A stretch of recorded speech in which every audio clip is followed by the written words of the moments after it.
Hello friends, இன்றைக்கி நம்ம பீர்க்கங்காயில் கூட்டு எப்படி பண்ணுறதுன்னு பார்க்கலாம். அதுக்கு முன்னாடி பீர்க்கங்காயை பற்றி சின்ன சின்ன விஷயங்கள் பார்த்துடலாம். பீர்க்கங்காய் இந்த மாதிரி கொடியில் வளர்கிற ஒரு வெரைட்டி. இந்த வெஜிடபிளுக்கு ரிச் கார்டனு ஏன் பேர் வந்தது அப்படின்னா, இது நீளமான மேடுகளை உடையது, அதனால தான் ரிச் கார்டன் இதுக்கு பேர். பீர்க்கங்காயில் இந்த மாதிரி ஷார்ப்பான மேடு இல்லாமல் கொஞ்சம் முழுன்னு இருக்கிற வெரைட்டியும் இருக்குது. பீர்க்கங்காய் ஃபைபர் கண்டென்ட் அதிகமாக உள்ளதுங்க. அதை தவிர இதில் நிறைய ஹெல்த் பெனிஃபிட்ஸும் இருக்குது. அதே மாதிரி பீர்க்கங்காய் ஸ்கின்னுக்கு ரொம்பவே நல்லதுங்க. இது தழும்புகள், சுருக்கங்கள் அதெல்லாம் இருந்தால் கூட நீக்கிடுமா. பீர்க்கங்காவுக்கு லூஃபான்னு இன்னொரு பேரும் இருக்குது. லூஃபான்னு சொன்ன உடனேமே நமக்கு இந்த மாதிரி ஸ்க்ரப்பர்ஸ் தான் ஞாபகத்துக்கு வருது இல்லைங்களா? ரொம்ப காலமாக நேச்சுரல் ஸ்க்ரப்பர்ஸ் பீர்க்கங்காயிலிருந்து தாங்க தயாரிச்சுட்டு வராங்க. முத்தலான நல்ல வளர்ச்சி மிகுந்த பீர்க்கங்காயை இந்த மாதிரி காய வச்சு அதுக்கு உள்ளே இருக்கிறது தான் ஸ்க்ரப்பராக யூஸ் பண்ணிட்டு வராங்க. இது ரொம்பவே நேச்சுரல், அதே நேரத்தில் அது ஸ்கின்னுக்கு ரொம்ப நல்லதுன்றதுனால அதோட எஃபெக்ட்ஸ் ஸ்கின் மேலே டைரக்டாகவும் இருக்குது. இப்போ நம்ம ரெசிபிக்கு தேவையான 1/4 கப் பாசிப்பருப்பு அலசிட்டு ஊற வச்சு வச்சிடலாம். மினிமம் 20லேருந்து 30 நிமிஷம் வரைக்கும் ஊறிச்சுன்னா நல்லாவே வெந்துடும். அதுக்கப்புறம் மற்ற இன்க்ரீடியன்ஸ் பார்த்தோன்னா, ஒரு மீடியமான பெரிய வெங்காயம், 3 பல்லு பூண்டு, 2 பச்சை மிளகாய் எடுத்திருக்கேன். குழந்தைங்களும் சாப்பிட்றாங்க அப்படின்னா ஒரு பச்சை மிளகாயே போதும், ஏன்னா நம்ம அரைச்சி இதை செய்ய போகிறோம். அதே நேரத்தில் ஒரு 5லேருந்து 6 இன்ச்சு தேங்காய் சின்ன சின்ன பல்லாக போட்டு வச்சுக்கலாம். பீர்க்கங்காய் செலக்ட் பண்ணும்போது நல்ல மீடியம் சைஸ்டில் எலசான காயாக செலக்ட் பண்ணிக்கலாம். அது மேடுகளில் இருக்கிற நாரை இந்த மாதிரி உரிச்சிடலாம். ஃபஸ்ட்டு அது கத்தியை வச்சு சீவினாலே வந்துடும். அதுக்கப்புறமேட்டு இந்த தோலை இந்த மாதிரி நம்ம ஸ்க்ராப்பர் வச்சு தனியாக சீவி எடுத்துக்கலாங்க. இந்த தோலை கண்டிப்பாக சேர்த்து வைங்க. இதை வதக்கி துவையல் அரைச்சா அவ்வளோவே ருசியாக இருக்கும், ரொம்பவே நல்லதும் கூட. இப்போ பீர்க்கங்காய்க்குள்ள இந்த மாதிரி விதைகளும் இருக்கும்.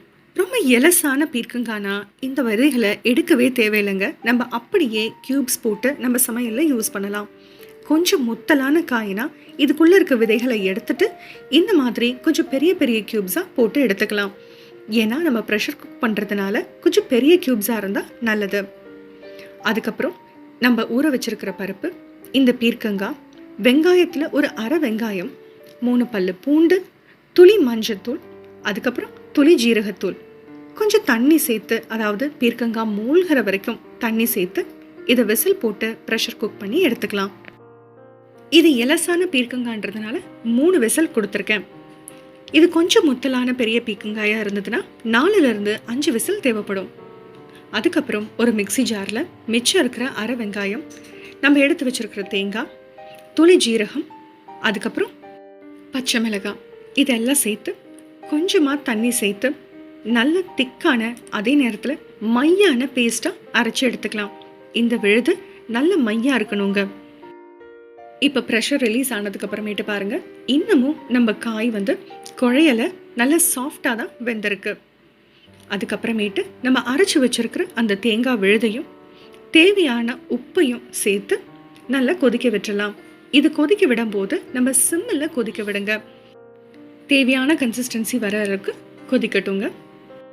ஃபைனலாக 1 டீஸ்பூன் நெய்யில் கடுகு, கருவேப்பிலை, 2 காஞ்ச மிளகாய் போட்டு தாளித்து இதில் சேர்த்துடலாங்க. அதுக்கு மேலே கொத்தமல்லி தலை தூவி கார்னிஷ் பண்ணிடுங்க. இதை காலையில் வேலைக்கு போகிறவங்களா இருந்தால் ரொம்பவே சீக்கிரம் இந்த மாதிரி ஒரு சப்ஜி செய்யணும்னு நீங்கள் நினச்சிங்க அப்படின்னா, நம்ம தேங்காய் விழுத அரைச்சிருக்கோம் இல்லையா, அதையும் அந்த காயோட சேர்த்து நீங்கள் ப்ரெஷர் குக் பண்ணி எடுத்துடலாம். ப்ரெஷர் ரிலீஸ் ஆனதுக்கு அப்புறமேட்டு உங்கள் தேவையான அளவு கன்சிஸ்டன்சி வர வரைக்கும் சிம்மில் கொதிக்க விட்டு நெய்யில் அதே மாதிரி கடுகு, கருவேப்பிலை, காஞ்ச மிளகாய் போட்டு தாளித்து சேர்த்துடுங்க. ரொம்பவே சட்டுன்னு எவ்வளோ ஹெல்தியான ஒரு ரெசிபி ரெடி ஆயிடுச்சு பார்த்தீங்களா? இது கூட்டா மட்டும் இல்லைங்க, சாதத்தில் சுட சுட போட்டு சாப்பிட்றதுக்கும் இது ரொம்பவே நல்லாயிருக்கும். அதே மாதிரி ரொம்ப சாஃப்டாக ரோட்டி, சப்பாத்தி பண்ணியும் இந்த கூட்டை செஞ்சு சாப்பிட்டோம் அப்படின்னா ரொம்பவே நல்லாயிருக்கும். ட்ரை பண்ணி பார்த்துட்டு எப்படி வந்ததுன்ற கமெண்ட்ஸை எனக்கு கண்டிப்பாக ஷேர் பண்ணுங்கள். தேங்க்யூ.